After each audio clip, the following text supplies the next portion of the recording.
So hello guys. So இன்னும் இல்லாமல் the revenge of the iron brothers short one மாங்காவோட part 17 தமிழ் expression தான் பார்க்க போகிறோம். ஸோ வீடியோவில் போகிறதுக்கு முன்னாடி வீடியோவை லைக் பண்ண பார்க்குறோம்னா லைக் பண்ணிக்கோங்க, சேனலை சப்ஸ்கிரைப் பண்ண பார்க்குறோம்னா சப்ஸ்கிரைப் பண்ணிட்டு பாருங்கள். ஸோ நான் சொன்ன மாதிரியே இதோட வீடியோவுமே பார்த்தீங்கன்னா எடுத்துகிட்டு வந்துட்டேன். ஸோ இதுக்கு மேலே இன்னும் 2 சாப்டர்ஸ் வந்துருக்கு. ஸோ அதையுமே நான் கவர் பண்ணிடுறேன். ஸோ ஓவராக பேசாமல் ஸ்ட்ரெயிட்டாக வீடியோவில் போயிடலாம். ஸோ பார்த்தீங்கன்னா ஸ்டார்டிங்லேயே இந்த உலகம் ரொம்பவுமே அமைதியாக ரொம்பவுமே நிம்மதியாக இருந்துச்சு. ஆனால் அந்த ஒரு நாள் ஸோ அந்த டிஸ்ட்ரக்ஷன் ஸ்டார்ட் ஆச்சு. ஸோ அப்போ தான் அந்த கேட்டை ஓப்பன் ஆச்சு. அங்கே தான் டீமன்ஸ்லாம் டீமனோட ரியலமும் ஹியூமனோட ரியலமும் ஸ்கையில் அப்பியர் ஆச்சு. ஸோ டீமன்ஸ்லாம் பார்த்தீங்கன்னா எங்களோட இடத்த ஆக்குப்பை பண்ண ஆரம்பித்தாங்க. ஸோ அதை தான் நாங்கள் த ஃபால் அப்படின்ற மாதிரி சொல்ல ஆரம்பித்தோம். ஸோ அந்த கேட்டை ஓப்பன் பண்ணி வந்த இதெல்லாம் பார்த்தீங்கன்னா ஹை ரேங்க்டு டீமன்ஸ். ஸோ அவங்கள தான் பார்த்தீங்கன்னா இடத்துக்கு ஃபஸ்ட்டு வந்தாங்க. ஸோ அவங்கள 10 எலைட் கார்ப்ஸஸ்ன்ற மாதிரி பார்த்தீங்கன்னா நாங்கள் சொல்லுவோம். ஈவன் நான் லாங் வாரில் டீமன்ஸ்க்கு எதிர்த்து சண்டை போட்டேன். அதில் நான் ஒரு 10 எலைட் கார்ப்ஸில் இருக்க ஒரு டீமனை மீட் பண்ணேன். ஸோ அதோட அவுட்கம் ரொம்பவுமே மிசரபுளாக இருந்துச்சு. அதாவது அங்கே ஜாயின் பண்ணதில் 671 பீப்புள் நாங்கள் அந்த பேட்டில் ஜாயின் பண்ணோம். அதில் 666 மெம்பர்ஸ் பார்த்திங்கன்னா இறந்து போயிட்டாங்க. ஸோ அதில் சர்வைவ் பண்ணதில் 5 பேர், அதில் 4 பேர் கான்சியஸ்னஸ் இழந்துட்டாங்க. அதில் ஒரே ஒரு சர்வைவர் நான் மட்டும்தான். ஸோ அதில் நான் சர்வைவராக இருக்கிறதுக்கான காரணம் கூட அந்த டீமன் கிட்ட தான் பார்த்திங்கன்னா இருக்கும். ப்ராக்டிக்கலி தப்பிச்ச அந்த 5 சர்வைவர்ஸ் இருக்காங்க இல்லையா, ஸோ அதுக்கு காரணமே அந்த டீமன் தான். ஏன்னா அதுக்கு தேவைப்பட்டது அந்த நம்பர் 666. அதுக்காக தான் அத்தனை பேர் கொண்டுச்சு. ஸோ அதோட பவர் ஓவர்வெல்ம் பண்ணும்போது அதோட அவுட்புட் பார்த்திங்கன்னா எனார்மஸாக இருந்துச்சு. ஏன்னா அது அந்த மொத்த டிஸ்ட்ரக்ஷனுக்குமே காரணமாக இருந்துச்சு. யார் நினச்சா அதில் ஒரு எலைட் கார்ப்ஸ் நானே சந்திப்பேன் அப்படின்னு சொல்லிட்டு, அதுவும் கரெக்டாக ஒரு 10 வருஷம் முன்னாடியே அப்படின்னு நம்ம சொல்லிட்டு நம்ம ஹீரோ பார்த்திங்கன்னா பார்த்துட்ருக்கான். அப்போ திரும்பி பார்க்குறான், அங்கே நிறைய ஸ்கல்ஸ்லாம் பார்த்திங்கன்னா இருக்குது. அப்போ அந்த ஸ்கெலட்டன்ஸ்லாம் நீ கொண்டு போட்ட அந்த யங் சில்ட்ரன்ஸோடதா அப்படின்னு நம்ம சொல்லிட்டு பார்த்தீங்கன்னா கேட்டு கேட்கும் போது அது பார்த்திங்கன்னா சிரிக்க ஆரம்பிக்குது. ஸோ அப்போ நம்ம ஹீரோவுக்கு பயங்கரமாக கோவம் வருது. பரவாயில்ல, உனக்கு ஈஸியாக நீ கண்டுபிடிச்சிட்ட, இது உங்களோட பாடி போன்ஸ்லாம் வச்சு ஈஸியாக கண்டுபிடிச்சிட்ட. ஆனால் நீ கவலைப்படாத, இவங்களாம் என்னோட வயிற்றுக்குள்ளே உயிரோடு தான் இருக்காங்க. உனக்கு வேணுன்னா சொல்லி நான் திருப்பி அவங்கள எடுத்துகிட்டு வரேன் அப்படின்னு மாதிரி பார்த்திங்கன்னா அது சொல்லுது. அவனோட வாய், அதாவது அந்த வயிற்றுக்குள்ளே பார்த்திங்கன்னா சேவுமின்ற மாதிரி கத்த ஆரம்பிக்கிறாங்க. அம்மா காப்பாற்றுங்க, ரொம்ப இருட்டாக இருக்குது, பயமாக இருக்குது அப்படின்னு சொல்லிட்டு. அப்போ தான் நம்ம ஹீரோ பேசுறது நிறுத்து, நீ சொல்கிறபடி வாய்ப்பே கிடையாது, ஏன்னா இறந்து போனவங்கள திருப்பி எடுத்துகிட்டே வர முடியாது அப்படின்னு மாதிரி சொல்லும் போதே பார்த்திங்கன்னா டக்குன்னு அவனோட ஆமை கட் பண்ணி வீசிடுறான். உடனே அந்த டீமன் ஆமான்ற மாதிரி கத்துது. ஸோ கத்திட்டு இருக்கும்போதே திருப்பியும் ஒரே செகண்டில் ரீஜென்ரேஷன் கம்ப்ளீட்டுன்ற மாதிரி பார்த்திங்கன்னா ரீஜென்ரேஷன் பண்ணிடுது. ஆக்சுவலாக நம்ம ஹீரோ அந்த சாலமண்டர் ஸ்கில்லை வாங்கி வச்சிருப்பா இல்லையா, ஸோ அதே மாதிரி அதுவுமே பார்த்திங்கன்னா வச்சுருக்கோம். ஸோ என்னோடய வாய்ஸ் கொஞ்சம் டிஃப்ரெண்ட்டாக இருக்கும். எனக்கு like I am not feeling well. So அதனால் என்னோடய வாய்ஸ் லைட்டாக டிஃப்ரெண்ட்டாக இருக்கும். ஸோ லைட்டாக மேனேஜ் பண்ணிக்கோங்க. ஸோ இதெல்லாம் முடிச்சுட்டு நான் பக்காவாக போட்டுறேன். ஸோ பார்த்திங்கன்னா எனக்கு தெரிஞ்சு இதுக்கு மேலே நான் சீக்ரெட்ஸ் எதுவும் மறைக்க விரும்பலை. ஓசிரியஸ் கூப்பிடும் போதே எனக்கு தெரிஞ்சு நீ ஒரு ஜீனியஸ்ன்னு அவன் சொன்னான். அப்பயே நீ மிட் ரேங்க் கிராஜுவேட்டராக இருந்த, அதுவும் 30 வயசுலையே அப்படின்னு நம்ம சொல்லிட்டு அவன் பார்த்திங்கன்னா என்னென்னவோ பேச ஆரம்பிக்கிறான். ஸோ இதெல்லாம் அதுவும் நீ லைக் எப்படி சொல்கிறதுனா 30 வயசில் இருக்க வேண்டியதை நீ 17 வயசுலேயே இருக்க. இது நாங்கள் இர்ரெகுலருன்ற மாதிரி சொல்லுவோம். அதுவும் இல்லாமல் உங்ககிட்ட டெவில்ஸோட ஹோலி கான்ஸ்டலேஷன், அதாவது பியூசல் அந்த ஸ்வாடுமே இருக்குது.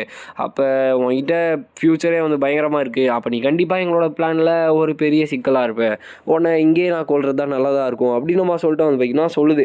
அப்போ நம்ம ஹீரோ எனக்கு தெரிஞ்சு இங்கே சாவப்படுறது நீ மட்டும்தான் அப்படின்னு நம்ம சொல்லிட்டு அவன் பார்த்திங்கன்னா உடனே அங்கே என்ன பண்ணான்னு பார்த்திங்கன்னா 6th டெக்னிக் யூஸ் பண்ணுறதுக்காக ரெடியாக இருப்பான்.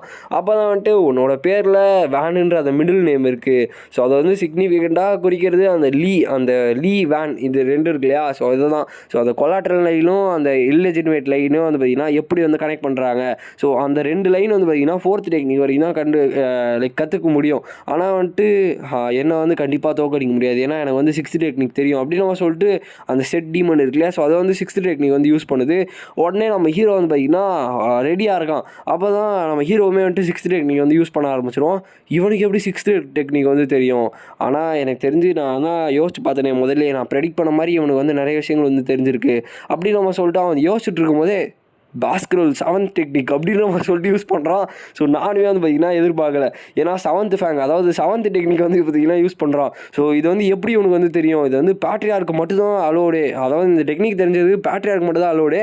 ஸோ நம்ம ஹீரோ தெரிஞ்சதை பார்த்துட்டு அவன் இன்னுமே ஷாக் ஆயிடான். கிட்டத்தட்ட இல்லை இதுக்கு வாய்ப்பே இல்லை அப்படின்னு நம்ம சொல்லிட்டு பார்த்திங்கன்னா பார்த்துருக்கான். நம்ம ஹீரோ ஃபுல் டாமினன்ஸோட அந்த ஃபைட்டில் பார்த்திங்கன்னா ஃபைட் பண்ணிகிட்டு இருக்கான். ஸோ உங்களை மாதிரி டீமன்ஸ்லாம் ஹியூமன்ஸை எதிர்த்து நிற்கிறதுக்கு தகுதியே கிடையாது. அதுவும் இல்லாமல் உங்களை மாதிரி இந்த முட்டா பையல்களை ஏமாத்துறதுலாம் எனக்கு கேக் சாப்பிட்ற மாதிரி அப்படின்னு சொல்லிட்டு லிட்டரலாக இப்போ நான் சொல்கிறதெல்லாம் அவன் சொல்கிற டைலாக் தான். அப்படியே அவன் சொல்கிறத நான் தமிழில் வந்து பார்த்தீங்கன்னா உங்களுக்கு ட்ரான்ஸ்லேட் பண்ணி சொல்கிறேன். ஈவன் ஹீரோஸ் வந்து இந்த கேட்டை க்ளோஸ் பண்ணி ஃபாலை வந்து என் பண்ணாலும் உங்களை வந்து கண்டுபிடிக்கிறது ரொம்பவுமே கஷ்டமான ஒரு விஷயம். ஏன்னா அந்த 10 எலைட் கார்ப்ஸஸ் வந்து பனிஷ் பண்ணுறதே ரொம்பவுமே கஷ்டம். ஆனால் இப்போ இது ரொம்பவுமே டிஃப்ரெண்ட். இந்த ஃபால் வந்துட்டு இதுக்கு மேலே தான் ஸ்டார்ட் ஆக போகுது. இந்த 10 எலைட் கார்ப்ஸோட பவர் வந்து லேக் ஆக ஆரம்பிக்க போகுது. அவங்க எங்கெல்லாம் வந்து ஹைட் ஆகிறாங்களோ, அதாவது அவங்க எங்கெல்லாம் மறைஞ்சிட்டு இருக்காங்களோ, ஸோ எல்லா லொக்கேஷனையும் கண்டுபிடிச்சி எல்லாருமே அடிப்பண்டா. மேபி இது வந்து இம்பாசிபிளாக கூட இருக்கலாம். ஆனால் நான் கண்டிப்பாக அதை வந்து பாசிபிளாக மாற்றுவேன். உனக்கு வந்து ஒரு விஷயம் தெரியுமா? உங்களோட பிளான், அதாவது ஹியூமனோட ரியலம் டீமனோட ரியலம் கனெக்ட் பண்ணுறது கரெக்டாக? ஸோ இதெல்லாம் வந்துட்டு உனக்கு எப்படி தெரியும் அப்படின்ற மாதிரி உனக்கு நிறைய டவுட்ஸ் வந்து வரும்.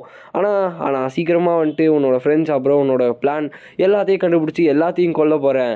ஸோ இப்போதைக்கு உனக்கு லைட்டாக லீவாக இருக்கா அப்படின்னு நம்ம சொல்லிட்டு நம்ம ஹீரோ வந்து கேட்குறான். இதை கேட்டு ஒரு நார்மலான ஹியூமன் என்னை பயப்படுத்துறானா அப்படின்னு நம்ம சொல்லிட்டு அவன் வந்து பார்த்திங்கன்னா யோசிச்சுட்டு இருக்கான். இந்த ஹியூமனால் எப்படி இதெல்லாம் பண்ண முடியுது அப்படின்னு நம்ம சொல்லிட்டு அவன் வந்து யோசிச்சுட்டு இருக்கும்போதே உடனே அவனோட பாடி வந்து பார்த்திங்கன்னா எக்ஸ்ப்ளோர்ட் ஆகிடுது. எக்ஸ்ப்ளோர்ட் ஆகி ஒரு அதாவது ஒரு கிளஸ்டர் ஆஃப் ஃபார்ம் மாதிரி வந்து கிரியேட் ஆயிடுது. ஒரு பாலில் வந்துட்டு இந்த சின்ன பசங்க விளாடுவாங்க இல்லையா, அந்த லைட் எரியுமே, ஸோ அந்த பால் மாதிரி வந்து பார்த்திங்கன்னா மாறிடுது. ஸோ பிளட்டுனால மொத்தமாக வந்து பார்த்திங்கன்னா பிளட்டாக இருக்குது. அப்போ தான் வந்துட்டு நம்ம ஹீரோ வந்துட்டு ஓகே இப்போதைக்கு இவன் ஏதோ டிஃப்ரெண்ட்டாக ட்ரை பண்ணுறான் போல அப்படின்னு அவன் சொல்லிட்டு பார்த்துட்ருப்பான்.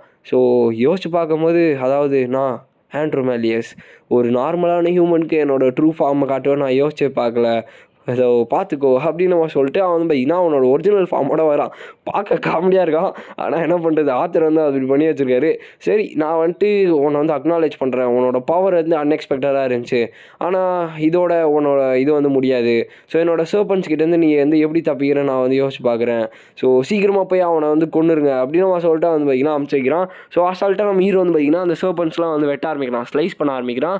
ஸோ ஒரு சர்பன்ட் வந்து பார்த்திங்கன்னா டக்குன்னு அவனோட ஷோல்டரில் ஒரு பைட் வந்து பண்ணிடுது. ஓகே இப்போதைக்கு உனக்கு வந்து வேலை முடிஞ்சிச்சு அப்படின்னு அவன் சொல்லிட்டு வந்து பார்த்திங்கன்னா பார்த்துட்ருக்கான். ஆனால் நீ எப்படி ஒரு இன்ஜுரியை வச்சு முடிஞ்சுன்னு சொல்கிற அப்படின்னு நம்ம சொன்ன நம்ம ஹீரோ வந்து பார்த்துட்டு இருக்கும்போது என்லெஸ் பிளட் அப்சார்ப்ஷன் அப்படின்னு மாதிரி சொல்லிட்டு ஒரு ஸ்கில் வந்து யூஸ் பண்ணுறான். என்ன ஆகுதுன்னு பார்த்தீங்கன்னா நம்ம ஹீரோட பாடிக்குள்ளேருந்து பிளட்லாம் வந்து பார்த்திங்கன்னா கண்ட்ரோல் ஆக ஆரம்பிக்குது. அதாவது இந்த டீமனோட பவர் என்னன்னு பார்த்தீங்கன்னா, ஸோ எனிமியோட பாடிக்குள்ளேருந்து ஃபுல் பிளட்டை வந்து பார்த்திங்கன்னா கண்ட்ரோல் பண்ண முடியும். ஸோ இதுதான் வந்து பார்த்திங்கன்னா அதோட டெக்னிக்கே. ஸோ என்னால் ஈஸியாக வந்து பிளட்டை வந்து கண்ட்ரோல் பண்ண முடியும். ஸோ எவ்வளோ நாளும் நீ வந்து உன்னோட பிளட்டை வந்து நீ இது பண்ணாலுமே சரி, என்னோட எபிலிட்டி வந்து அன்டிஃபீட்டட், யாராலையுமே வந்து தோக்கடிக்க முடியாது. ஸோ உன்னோட பிளட் எல்லாத்தையுமே நீ வந்து விட்டனா நீ கண்டிப்பாக சர்வை பண்ண முடியாது, விக்கர் வேன் பாஸ்கர்வெல் அப்படின்னு நான் சொல்கிறேன். ஸோ இந்த இடத்துல இந்த வீடியோ நம்ம ஏர்ன் பண்ணிக்கலாம் கைஸ். ஸோ வீடியோ வந்து உங்களுக்கு பிடிச்சிருக்குன்னு நினைக்கிறேன். எப்படி இருந்துச்சுன்றதை கமெண்ட்டில் வந்து மென்ஷன் பண்ணுங்கள். இந்த சாப்டருமே வந்து பார்த்திங்கன்னா லைட்டாக இன்ட்ரெஸ்டிங்காக வந்து பார்த்திங்கன்னா இருந்துச்சு. ஸோ இதுக்கப்புறம் இன்னும் 2 சாப்டர் இருக்குது. ஸோ சீக்கிரமாக அதோட வீடியோமே நான் வந்து க்ரியேட் பண்ணுறேன். ஸோ இதுக்கு மேலே நான் சொன்ன மாதிரி அந்த கன்சிஸ்டன்சியோட திரும்பி வர வந்து ட்ரை பண்ணுறேன். ஸோ இந்த வீடியோ உங்களுக்கு பிடிச்சிருக்குன்னு நினைக்கிறேன். ஸோ பிடிச்சிருந்துச்சுன்னா லைக் பண்ண சேனல் வந்து சப்ஸ்கிரைப் பண்ணிக்கோங்க. ஸோ நெக்ஸ்ட் மீட் பண்ணுறேன். So bye guys.